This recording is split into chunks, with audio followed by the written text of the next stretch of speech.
আচলতে এমছখন হোৱাৰ পিছত আমাৰ স্থানীয় ল'ৰা ছোৱালীখিনি নিযুক্তি পোৱাৰ এটা সম্ভাৱনা দেখিছিলোঁ, কিন্তু সেই সম্ভাৱনা আমাৰ আশাত চেঁচা পানী পৰাৰ লেখীয়া হ'ল। আৰু ইয়াতে আমাৰ স্থানীয়খিনিক বঞ্চিত কৰি বিভিন্ন ধনৰ বিনিময়ত আনৰ পৰা বেলেগ ঠাইৰ পৰা ল'ৰা ছোৱালী আনি ইয়াত নিযুক্তি দি আছে, যিটো আমি আজি সহ্য কৰিব পৰা নাই। আজি 2-3 মাহৰ পৰা আমি লক্ষ্য কৰি আছোঁ, আমাৰ ইয়াৰ চাংচাৰী অঞ্চলৰ এইমছৰ গাতে লাগি থকা গাঁওকেইখনৰ ল'ৰা ছোৱালীক নিযুক্তি নিদি অন্য ঠাইৰ পৰা কোনোবাই ধনৰ লেনদেন চলাই কেনে ইয়াতে গোপনে গোপনে ইয়াত নিযুক্তি চলাই আছে। যোৱাকালি নিশা 7 বজালৈকে ইয়াত ল'ৰা ছোৱালী মাতি আনি ইয়াত নিযুক্তি প্ৰক্ৰিয়া চলাই আছে। গতিকে এইবিলাক আমি সহ্য কৰিব পৰা নাই। আমাৰ স্থানীয় ল'ৰা ছোৱালীক নিযুক্তি দিয়াৰ দাবীত আজি আমি ইয়াত অনাখনত মানে ধৰ্ণা কাৰ্যসূচী ল'বলগীয়া বাধ্য হৈছোঁ। ব্যক্তিগত বুলি ক'লে প্ৰমাণ নালাগে, ইয়াতেতো 80% হিন্দীভাষী লোকে চাকৰি কৰি আছে, আমাৰ স্থানীয় ল'ৰা ছোৱালী নাই। এইটোতো একদম চবেই জানিব, আপুনি এইমছৰ ভিতৰত সোমাই গ'লে গম পাব, তাৰ প্ৰমাণ কোনো নালাগে। মুখ্যমন্ত্ৰী মহোদয় নিজেই কৈ গ'ল যে এতিয়া মই কামটো বন্ধ ৰাখিছোঁ, কিবা এটা ছিষ্টেম কৰি আমাৰ স্থানীয় ল'ৰা ছোৱালীখিনিক নিযুক্তি দিয়াৰ ব্যৱস্থা কৰি আছোঁ।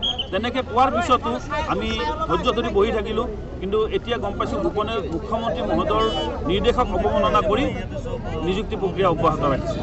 নিযুক্তি প্ৰক্ৰিয়াটো কোনে অব্যাহত ৰাখিছে? তেনেকৈ এই যিটো হাউচকিপিং যিটো কোম্পানীক কামটো দিছে, কোম্পানীয়ে কৰি আছে। কোম্পানীৰ কোনো মানুহে ইয়াত ধনৰ লেনদেন কৰি এই কামটো কৰি আছে। ধনৰ লেনদেনৰ জৰিয়তে নিযুক্তি প্ৰক্ৰিয়াটো অব্যাহত হৈ আছে নিশ্চিতভাৱে। ইয়াতে কোনেও স্বীকাৰ নকৰে, ইয়াতে প্ৰতিজন যিমান কৰ্মচাৰী কাম কৰিছে প্ৰতিজনেই ধনৰ লেনদেন কৰি আছে। ধন দি মানে টকা পইচা দিহে চাকৰি লৈছে। চিকিউৰিটিৰ 80%ই পইচা দি চাকৰি লৈছে। কোনোবা এজন যদি সোমাইছে তাৰপিছত তেওঁ মানুহ বিচাৰত লাগি গৈছে, পইচা দি কেনেকৈ মানুহ সোমাই ল'ব পাৰোঁ, তেনেকুৱা ছিষ্টেমতে কাম কৰিছে।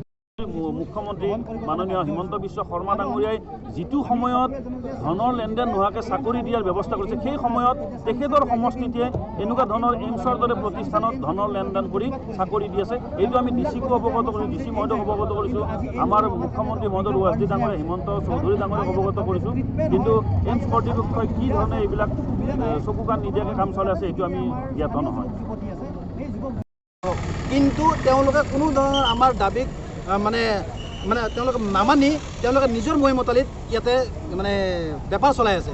কাৰণ ইয়াতে আপুনি জানি হয়তো আচৰিত হ'ব যে ইয়াতে বিভিন্ন জেগাৰ চাংচাৰী, বাইহাটা চাৰিআলি, নলবাৰী, শুৱালকুছিৰ দালালবিলাক ইয়াতে অসমীয়া দালাল, যিবিলাক মানে অসমীয়াৰ গাদ্দাৰ হয়, জাতিৰ গাদ্দাৰ সিহঁত। মই সিহঁতক জাতিৰ গাদ্দাৰ বুলি কওঁ, কাৰণ অসমীয়া হৈ অসমৰ যুৱক যুৱতীৰ ওপৰত পৰা পইচা লৈ তেওঁলোকে সেই বহিৰাগত কোনোবা অংকিত নামৰ এজন আছে, আজি মই স্পষ্টভাৱে নাম উল্লেখ কৰা নাছিল, স্পষ্টভাৱে ক'লোঁ যে অংকিত নামৰ এজন মেন পাৱাৰৰ কোনোবা এজন বিহাৰীৰ লোক আছে, বিহাৰী সম্প্ৰদায়ৰ লোক আছে। তেওঁ ইয়াতে ৰাইজৰ পৰা পইচা লৈ মেন পাৱাৰত চাকৰি দিছে, তেওঁলোকে ইয়াতে হাউচকিপিঙত চাকৰি দিছে। কিন্তু কথাটো হ'ল কি, আমি তাৰমানে ৰাইজক আমাৰ এটাই দাবী যে কোনো লোকৰ পৰা তেওঁলোকে পইচা নলয়, ইয়াতে নিযুক্তি দিব লাগে। আজি কেইদিনমান আগতে মুখ্যমন্ত্ৰী হিমন্ত বিশ্ব শৰ্মা ডাঙৰীয়া ইয়াতে আহিছিল, তেওঁ কৈছে যে কোনো যুৱক যুৱতীক মানে এতিয়া কেইদিনমানৰ কাৰণে আমি নিযুক্তি প্ৰক্ৰিয়া বন্ধ কৰি ৰাখিছোঁ। কিন্তু মুখ্যমন্ত্ৰী হিমন্ত বিশ্ব শৰ্মাই আদেশ দিয়াৰ পাছতো এইমছ কৰ্তৃপক্ষৰ ইমান সাহস ক'ৰ পৰা আহিল যে তেওঁ মুখ্যমন্ত্ৰী হিমন্ত বিশ্ব শৰ্মাৰ আদেশক তেওঁলোকে অৱমাননা কৰি ইয়াতে নিযুক্তি প্ৰক্ৰিয়া চলাই আছে। নিশ্চয় ইয়াতে দালাল ৰূপী কোনোবা আছে, আমাৰ অসমীয়া দালাল কোনোবা আছে, গাদ্দাৰ কোনোবা আছে, যিয়ে নেকি অসমীয়া যুৱক যুৱতীৰ পৰা ধনৰ বিনিময়ত ইয়াতে তেওঁলোকৰ পৰা ধন লৈ ইয়াতে নিযুক্তি প্ৰদান কৰি আছে। কাৰণ চব কথা আমাৰ মুখ্যমন্ত্ৰী হিমন্ত বিশ্ব শৰ্মাই নাজানিব পাৰে, কাৰণ এজন মুখ্যমন্ত্ৰীৰ বহুত দায়িত্ব থাকে এখন অসমখনত। কাৰণ তেওঁ যদি অকল এটা 3rd গ্ৰেড 4th গ্ৰেডৰ যদি চাকৰিত যদি ব্যস্ত হৈ থাকে, তেতিয়াহ'লে অসমৰ কাম কোনে কৰিব? গতিকে মাজৰ যিসকল দালাল ৰূপী মানুহ আছে তেওঁলোকে মুখ্যমন্ত্ৰী হিমন্ত বিশ্ব শৰ্মাকো বিপথে পৰিচালিত কৰিছে। বিপথে পৰিচালিত কৰি তেওঁলোকে আমাৰ যিখিনি থলুৱা যুৱক যুৱতী আছে তেওঁলোকৰ পৰা তেওঁলোকে মানে ডাঙৰ মোটা অংকৰ ধন লৈছে। আৰু ইয়াতে মই অকল বেলেগ সম্প্ৰদায়ৰ লোককে মই জগৰীয়া নকৰোঁ, আমাৰ যিখিনি অসমীয়া আছে, মই যেনেকৈ ক'লোঁ শুৱালকুছিৰ ল'ৰা আছে, বাইহাটা চাৰিআলিৰ ল'ৰা আছে, আমি শুনিব পাইছোঁ কোনোবা অশ্বিনী নামৰ ল'ৰা আছে। কোন অশ্বিনী মই চিনি নাপাওঁ, কোনোবা অশ্বিনী নামৰ ল'ৰা আছে, কোনোবা চন্দন নামৰ ল'ৰা আছে। অংকিত তেওঁলোকৰ বছ হয়, অংকিত তেওঁলোকৰ বছ। ইয়াতে চিকিউৰিটিৰ ললিত শইকীয়াৰ নামো উল্লেখ হৈছে, ললিত শইকীয়াৰ নামো উল্লেখ হৈছে ইয়াতে, যিজন নেকি চিকিউৰিটিৰ হেড।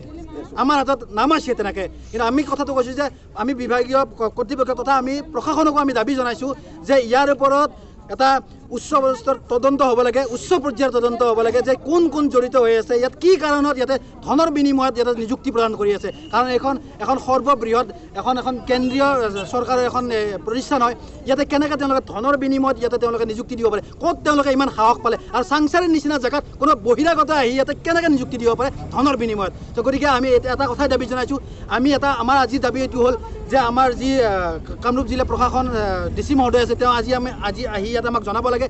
আমি লিষ্ট দিয়াৰ পিছত তেওঁ কি কাৰণত ইয়াতে আমাৰ থলুৱা নিযুক্তি বন্ধ কৰি ৰাখিছে, আমাক বিভাগীয় কৰ্তৃপক্ষই জনোৱা মতে যে ইয়াতে যদি চাকৰি ল'বলগীয়া হয় তেতিয়াহ'লে DC ছাৰে বোলে চাইন কৰি দিব লাগিব। DC মহোদয়ৰ কি চাকৰি দিয়াৰ অধিকাৰ আছে নেকি? DC মহোদয় কি এতিয়া কি DC মহোদয় এমপ্লয়মেণ্টৰ কাম কৰিব নেকি? যদি তেওঁ এমপ্লয়মেণ্টৰ কাম কৰে তেতিয়াহ'লে চবৰে কৰক, কিয় তেওঁ নিজৰ ইচ্ছামতে তেওঁৰ মন পচন্দৰ বা কাৰোবাৰ মন পচন্দৰ যুৱক যুৱতীক তেওঁলোকে নিযুক্তি দি আছে। আমাৰ কি যুৱক যুৱতী কি চাকৰি পাব নালাগে? এইবিলাক কি থলুৱা যুৱক যুৱতী নহয়? তেওঁলোকে কি চাকৰি পাব নালাগে? চ' এই যুৱক যুৱতীখিনিৰ কাৰণে আমি ইয়াতে আহিছোঁ, আৰু আমাৰ দাবী এইমছে মানিবই লাগিব। ধনৰ বিনিময়ত এই যে লেনদেন হৈছে এইটো বন্ধ কৰিব লাগিব। আমি প্ৰশাসনকো অনুৰোধ জনাইছোঁ যাতে তেওঁলোকে উচ্চ পৰ্যায়ৰ তদন্ত কৰে, ইয়াতে কোনে কোনে ধন লৈ ইয়াতে চাকৰি কৰি আছে, কোন কোন দালাল আছে, ইয়াতে গাদ্দাৰ আছে, তেওঁলোকক অতি সোনকালে এৰেষ্ট কৰিব লাগে। এইটোৱে আমাৰ দাবী। অশোক পৌৰাণিক, আমি অশোক পৌৰাণিক মহোদয়ক আমি আজি প্ৰায় 4 মাহমান আগত লগ কৰিছিলোঁ। তেওঁৰ যিটো অসমীয়া ৰাইজৰ প্ৰতি তেওঁৰ যিটো মনোভাৱ সেইটো একেবাৰে নিকৃষ্ট। তেওঁ কৈছে যে অসমত তেওঁ 50 বছৰমান বোলে ইয়াতে চাকৰি কৰিছে, কিন্তু আশ্চৰ্যকৰ কথা তেওঁ অসমীয়া কথা ক'ব নাজানে। তেওঁ অসমীয়া কথা ক'ব নাজানে, তেওঁৰ লগত হয় হিন্দীত কথা পাতিব লাগিব, নহ'লে তেওঁৰ লগত ইংলিছত কথা পাতিব লাগিব। আমি হিন্দীত কথা পাতিব নাজানিব পাৰোঁ বা ইংলিছত কথা পাতিব নাজানিব পাৰোঁ, কিন্তু তেওঁৰ যিটো আমাৰ মানুহখিনিৰ প্ৰতি মনোভাৱ, তেওঁ মানে আমাৰ মানুহখিনিক কিবা 3rd ক্লাছ 4th ক্লাছ সেই মানে কি বুলি কওঁ আৰু তেনেকুৱা বিভাগৰ বুলি ভাবে। কিন্তু হয়তো তেওঁ নাজানে যে ইয়াতে তেওঁতকৈ হয়তো বেছি শিক্ষিত ল'ৰা আছে, তেওঁতকৈ বেছি শিক্ষিত ল'ৰা আছে ইয়াতে চাংচাৰীত, তেওঁতকৈ বেছি শিক্ষিত ল'ৰা আছে। তেওঁ সাধাৰণ মেনাৰখিনি নাজানে যে কাৰ লগত কেনেকৈ কথা পাতিব লাগে। এতিয়া আচল কথাটোলৈ আহোঁ। যেতিয়া আমি তেওঁক লগ কৰিব গৈছিলোঁ, তেওঁ এটা কথা কৈছিল যে আমি নিযুক্তি অনলাইন যোগে দিম, কিন্তু আজিলৈকে তেওঁলোকে এটা নিযুক্তিও গুৱাহাটী এইমছত অনলাইন যোগে দিয়া নাই। মই ডাঠি লিখি দিব পাৰোঁ, তেওঁ যদি মোক এটা প্ৰমাণ দিয়ে যে আমি চাংচাৰীত এইমছত নিযুক্তি অনলাইন যোগে দিছোঁ, আজিলৈকে এটাও নিযুক্তি অনলাইন যোগে দিয়া নাই। প্ৰত্যেকটা নিযুক্তি ইয়াতে ধনৰ বিনিময়ত হৈছে। কোনোবাই 70,000 দিছে, কোনোবাই 70,000 দিছে, কোনোবাই 50,000 দিছে, কোনোবাই নিজৰ ঘৰৰ মাটি বন্ধকীত থৈ ইয়াতে পইচা দিবৰ কাৰণে আহিছে। কাৰ কাৰণে আহিছে? এই বাহিৰৰ দালাল ৰূপী ব্যক্তিবিলাকে ইয়াতে এই এইমছত সোমাইছে, আৰু সিহঁতে সোমাই ইয়াতে আমাৰ গোটেই যুৱক যুৱতীবিলাকক বিপথে পৰিচালিত কৰি ধনৰ বিনিময়ত, এতিয়া কিছুমান যুৱক যুৱতীয়ে উপায় নাই, তেওঁলোকে ক'ৰবাৰ পৰা ধন বিনিময় মেনেজ কৰি আনি হ'লেও ইয়াতে জমা দিছে। এতিয়া আমাৰ কথাটো হ'ল কি, এইটো হ'ব নালাগে, মুঠৰ নালাগে। কাৰোবাৰ যদি যোগ্যতা আছে, যোগ্যতা অনুযায়ী ইয়াতে চাকৰি দিয়ক, আৰু যদি যোগ্যতা নাই তেতিয়াহ'লে যিটো প্ৰচেছ, যিটো নিয়ম, সেইটো মতে চাকৰি দিয়ক। তেওঁলোকে আমাক বিপথে পৰিচালিত কৰিবৰ কাৰণে কয় আমাক এক্স আৰ্মি লাগে। যদি মেন পাৱাৰত এক্স আৰ্মিয়েই লাগে, তেতিয়াহ'লে কি কাৰণত এক্স আৰ্মি নোহোৱা যুৱক যুৱতীক ইয়াতে তেওঁলোকে নিযুক্তি দি আছে?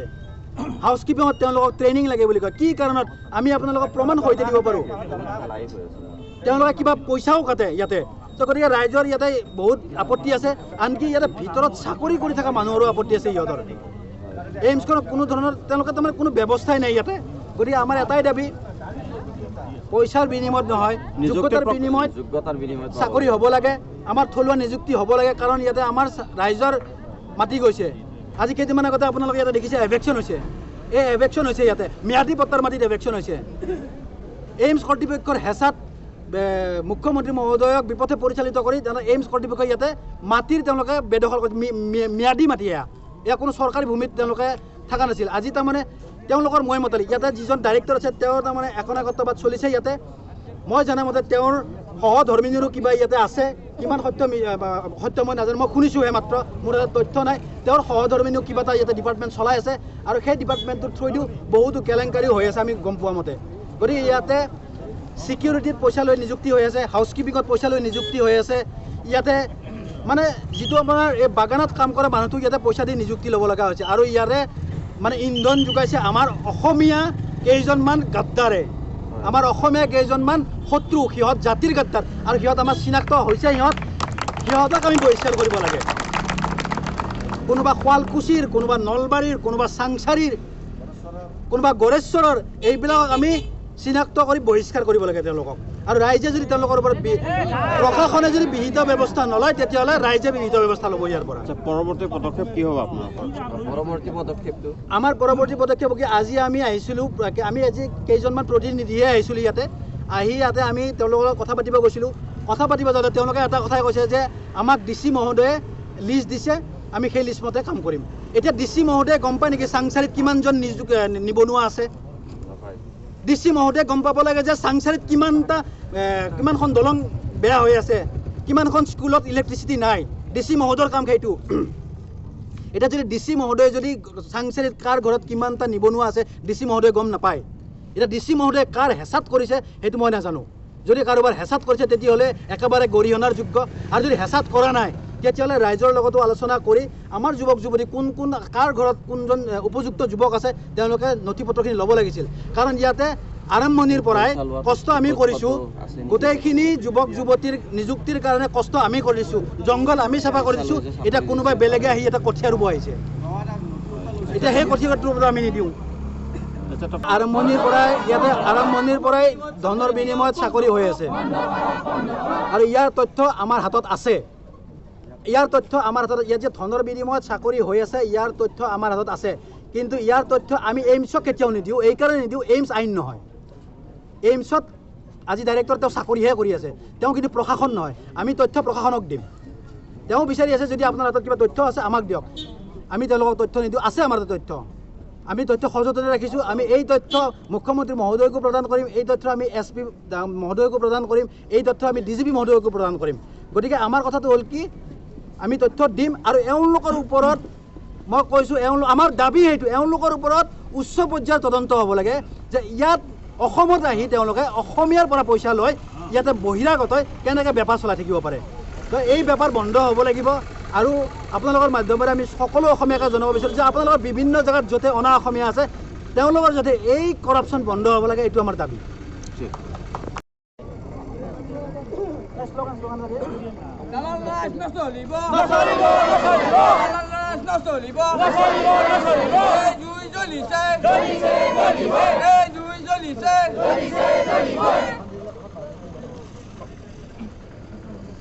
ধনৰ বিনিময়ত নিযুক্তি দিয়া বন্ধ কৰক, ধনৰ বিনিময়ত নিযুক্তি দিয়া বন্ধ কৰক, ধনৰ বিনিময়ত নিযুক্তি দিয়া বন্ধ কৰক।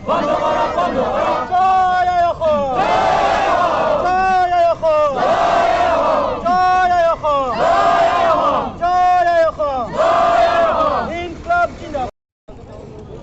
নামটো নেদেখে, ডাইৰেক্ট অশ্বিনী বুলি ডাইৰেক্ট নাম দি অশ্বিনী দালাল। আমাৰ স্থানীয় যুৱক যুৱতীৰ নিযুক্তি হ'ব লাগে, বিনা টকাত নিযুক্তি হ'ব লাগে। আমি গম পাওঁ যে টকালৈ নিযুক্তি হৈছে, মেন পাৱাৰত টকালৈ নিযুক্তি হৈছে, প্ৰত্যেকটা বিভাগত টকালৈ নিযুক্তি হৈছে।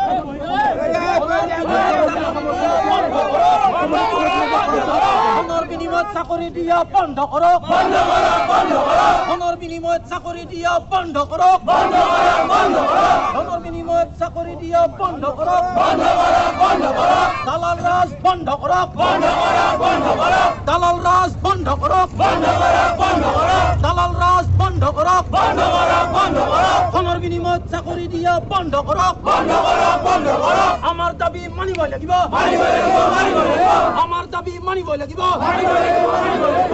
এই যুঁজ চলিবই, আমাৰ সংগ্ৰাম চলিবই, এই যুঁজ চলিছে, এই যুঁজ চলিছে, আমাৰ দাবী মানিব লাগিব, আমাৰ সংগ্ৰাম চলি থাকিব। ধনৰ বিনিময়ত চাকৰি দিয়া বন্ধ কৰক, দালাল ৰাজ বন্ধ কৰক। জয় অসম, জয় অসম, জয় অসম। হয়, আপোনালোকে দেখিছে ইতিমধ্যে এটা উত্তাল প্ৰতিবাদ সৃষ্টি হৈছে ইয়াতে এইমছৰ সন্মুখত। গতিকে আমাৰ কথাটো হ'ল কি, তেওঁলোকে নিযুক্তি প্ৰদান কৰিছে আৰু আমাৰ